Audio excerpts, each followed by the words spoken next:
First up, of all the steps involved in getting Australian meat onto tables across the country and around the world, the task of meat processors is perhaps the least glamorous and the most misunderstood. It's an industry that usually makes news when something goes wrong. Witness the Indonesian cattle story last year. It's also a difficult business to run profitably. In recent years, the pattern in Australia has been for the big players to get bigger, usually by buying up smaller operators. Chris Clark has been to one Victorian abattoir widely acknowledged as an industry leader.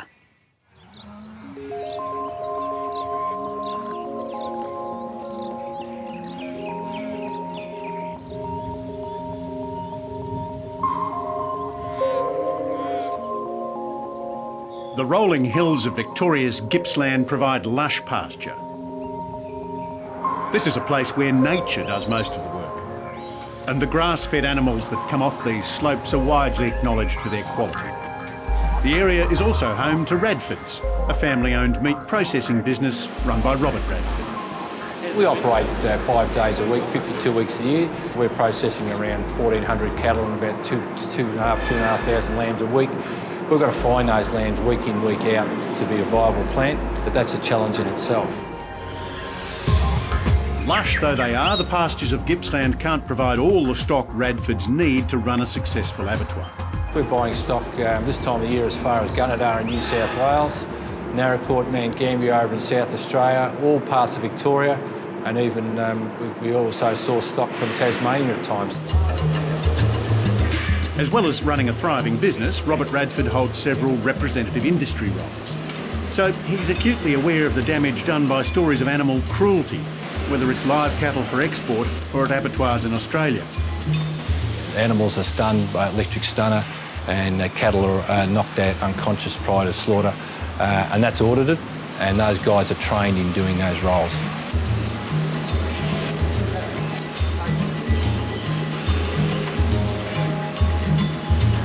An abattoir's a challenging environment.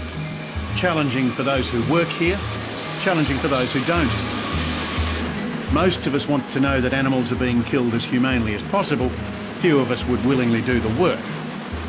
Robert Radford says recent cases of animal cruelty have prompted regulators to increase their monitoring. The Meat Authority in Victoria here, PrimeSafe, are doing regular audits, at least 3 or 4 a year, and just turn up here and make sure the procedures are right. So it just lifts the profile. What the industry doesn't like is some of the gory vision. It doesn't help meat consumption. But we've got to keep working through that and make sure that the guys that are in the industry to keep doing the right thing.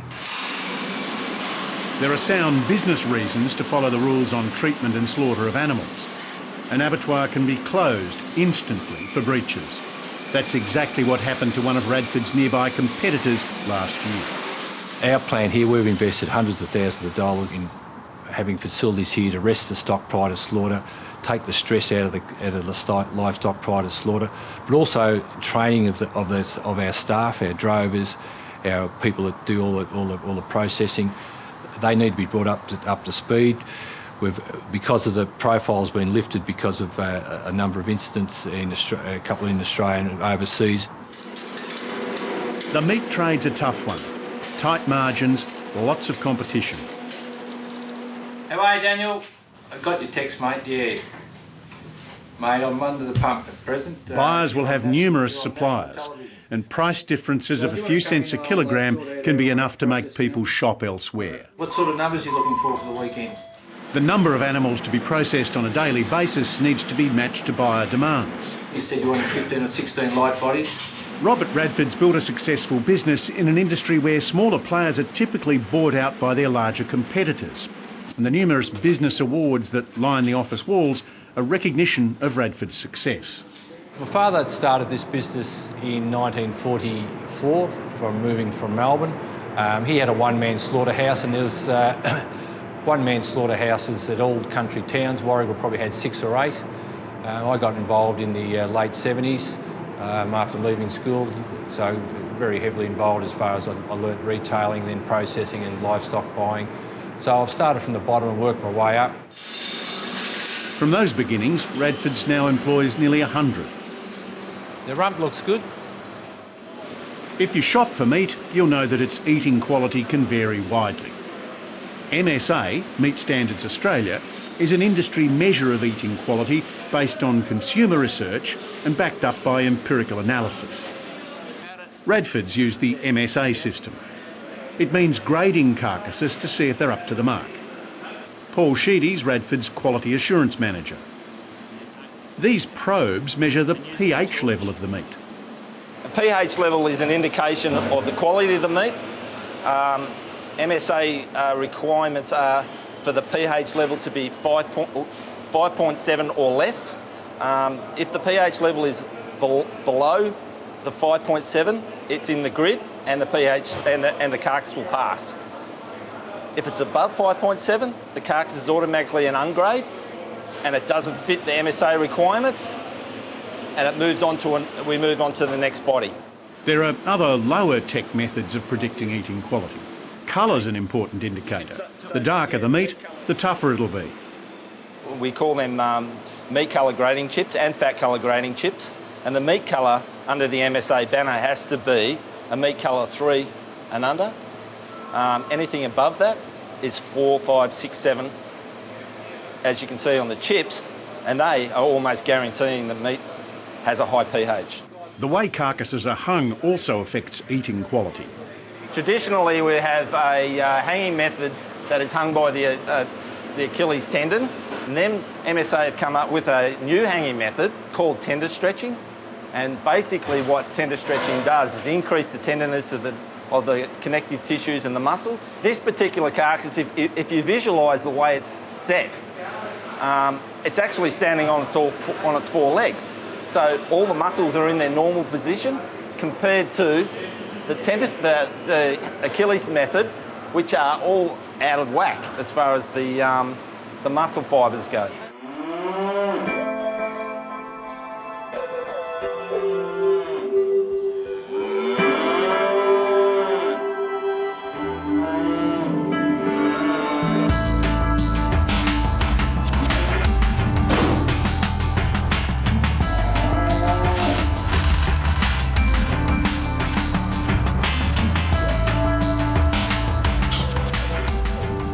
It's widely acknowledged that stressed animals will produce poorer quality meat. That can be stress through poor nutrition or stress from a long journey and unfamiliar surroundings. So the way stock are handled before slaughter has a big impact on the final quality of the meat. Cattle will often be held for a day or two before they're killed, so they need feed and water and a comfortable place to rest. We invested about 12 years ago in building these facilities to hold about 750 cattle under cover with soft floors. You can imagine most of the cattle we kill here is for domestic trade. So they've come off their mothers, they've got soft feet, they've been standing in stockyards, in sale yards for a long period of time, so they start to get footsore. They use wood shavings from a local sawmill to provide a soft floor. And Robert Radford believes this simple innovation has made a huge difference to the consistent quality of their product. You cannot sell product that's off colour. People buy meat on presentation, how it looks in the supermarket shelves or in the retail shops, and if your meat looks unattractive, you won't sell it. So it's all to do with colour.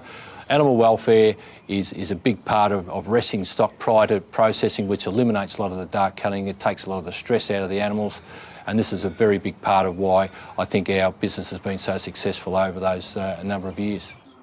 But quality's only one part of the business equation. Keeping costs down is just as important. So the wood shavings that provide comfort for the stock are turned into compost, which can be then used to fertilise surrounding pasture where Radfords graze their own stock. Like most food processors, an abattoir uses a lot of water. In Radford's case, about 100,000 litres a day, and that became a problem a few years ago during the drought. We're not connected to the mains water supply. We couldn't get access to groundwater. We had no option but to look at recycling of our own effluent water. Otherwise, we'd be out of business. The cost of trucking water in, which we had to do because our dams were at an all-time low, would make our business unviable. So with a bit of help from state and federal governments, Radford spent about $1 million putting in a water recycling system. A 4-stage process, which maintenance boss Tim Jolly is happy to demonstrate, produces top quality water. We start off with raw effluent, which we have here, which goes through our ultrafiltration, which is ceramic membrane, and then it comes out as this product here. And then after that, we hit it with ozone, and we end up with this product here. And then it travels through a maze of pipes, and then we hit it with UV, and we end up with a drinkable product. That is drinking standard water. I can actually sample it in front of you to prove it. And there we have it. From his early certification as a supplier of organic meat through to the latest push to increase exports, Robert Radford's business approach is to extract value wherever he can. That means using everything that goes through the abattoir. Animal skins are an important byproduct. So the shape's good, the dressing's not too many flares, no knife cuts. No, that one's pretty well perfect, Rob. Russell, who's our skin classer here, he classes the skins to suit our different jobs and different tenders that we put up. All our skins are sold here, all tended and graded into different sizes and different lengths and different applications. Russ? This is right. I think the Chinese will look after something like this.